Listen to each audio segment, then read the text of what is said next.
Hello gamers and welcome back to another video. I built a deck I like to call Willy Wonka's Golem Factory. Just saw the movie, 6.5 out of 10. So let's meet our Wonka himself. Bernard Ginger Sculptor. 1 green, white, and blue for a human artificer that says each creature you control that's a food or golem gets +2/+2 and has trample. Nice. Then whenever another non-token creature you control dies, you may exile it. If you do, create a token copy of that creature that's a 1/1 food golem that you can eat like a piece of food. Very nice. We love to see it. So what is our deck about, all right? It's making golems, of course, all right? And then we're going to have lots of deaths and stuff that we can sacrifice our creatures to get value because they come back under Wonka, all right?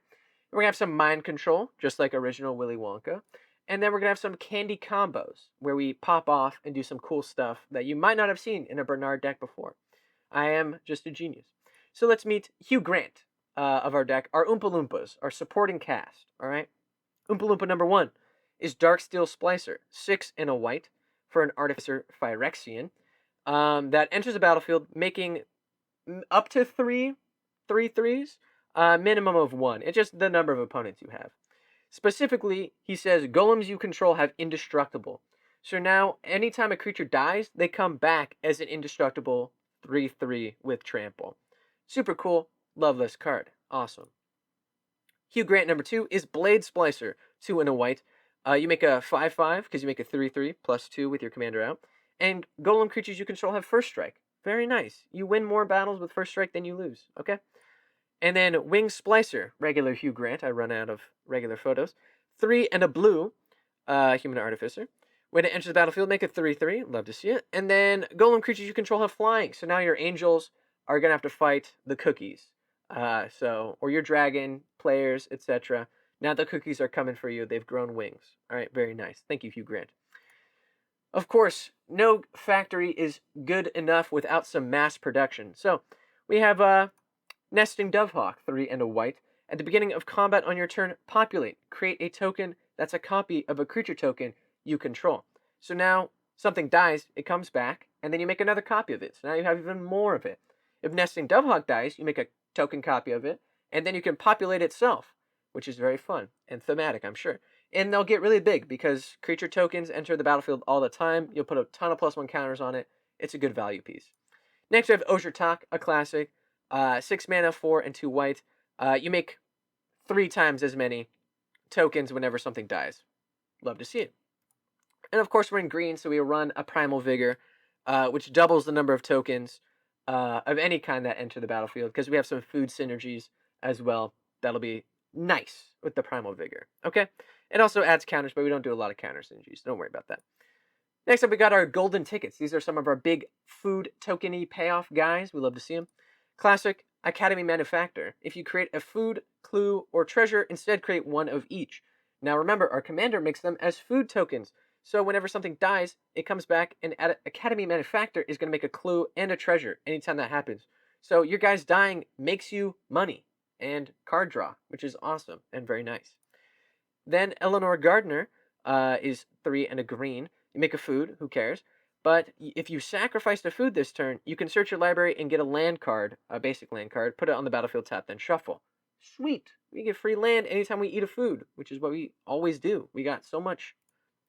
Then, of course, we got to run Displaced Dinosaur, 7 mana, 5 and 2 green. Yeah, all your stuff is going to be 7/7s. Sweet. Classic card. Expensive, but cool. All right, these are some of our yummy cards. These are the cookies and little guys we're going to be eating the most, aka sacrificing, getting back, sacrificing them again, getting a bunch of value out of them, such as Sakura Tribe Elder. He's 1 in a green. We all know him. Steve, classic guy. You can sacrifice him. He comes back as a food token. Then you can sacrifice that food token. So you just get 2 lands out of him. Sweet. And if you have any of the doublers or triplers, you make a whole bunch. You get a whole bunch of land. This guy's great. Then we got Selfless Spirit, 1 in a white. You can give all your creatures indestructible until end of turn. Sweet. We love to see it. And he'll come back and you can do it again for free. Then we got a Selfless Savior, which gives a target creature you control indestructible. Not as good, but only 1 white mana. And then, of course, if you're a little bit iffy about sacrificing dogs, you can run with a Benevolent Bodyguard. Sacrifice Benevolent Bodyguard. Target creature you control gains protection. So this guy dies, comes back as a food token. So you could theoretically save 2 things with 1 guy if you needed to. All right, now here's a little section I like to call Wonked Out of My Mind. All right, I'm a little bit crazy. I read deep into the lore. So if you remember, Bernard says, another token creature you control. It doesn't say anything about owning it. All right, you don't got to even own the creature. So I throw in Kaiga the Tide Star, 5 and a blue. When it dies, gain control of target creature. Now that's crazy because this deck is about stuff dying twice, pretty much. So now you're just going to get to control 2 guys anytime you get a Kaiga on the battlefield because he'll die from something, and then the token will die again, and then you get to control 2 stuff. Sweet. And we got Beguiler of Wills, 5 mana, 3 and 2 blue. Gain control of target creature with power less than or equal to the number of creatures you control. It's almost like we make a ton of tokens, and we're going to have a ton of guys, so we can just start tapping this guy to get other guys on our side.